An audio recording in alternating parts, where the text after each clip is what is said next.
Dhallywood superstar Shakib Khan দেশীয় চলচ্চিত্রের পাশাপাশি ভারতীয় চলচ্চিত্র স্থান করে নিয়েছেন।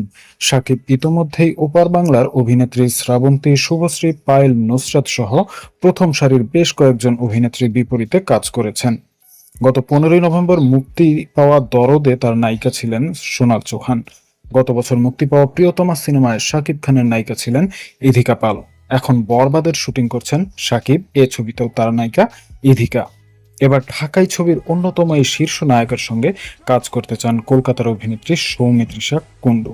গত রবিবার রাতে কলকাতার এক হোটেলে আয়োজিত অনুষ্ঠানে নতুন 18টি সিনেমার ঘোষণা দেয় প্রযোজনা সংস্থা এসকে মুভিজ। এই অনুষ্ঠানে সাকিবের সঙ্গে দেখা হয় সৌমিত্রিষার।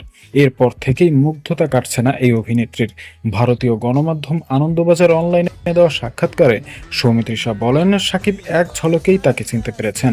এ সময় তাদের মধ্যে কিছুক্ষণ কথা হয়। সে সময়কার মুহূর্ত নিয়ে সৌমিত্রিষার কথায়, খুব বেশিক্ষণ না হলেও যেটুকু কথা হলো বুঝলাম মানুষটা ভীষণ মাটির কাছাকাছি, ঠিক যেমন এখনকার দেবদা অথবা জিদ্দা। আসলে বড় তারকা যারা হন তারা বোধহয় এতটাই অমায়িক হয়ে থাকেন, আলাদা করে পরিচয় দিতে হয়নি, নিজে থেকেই কথা বলেছেন সাকিব, জানালেন এই অভিনেত্রী।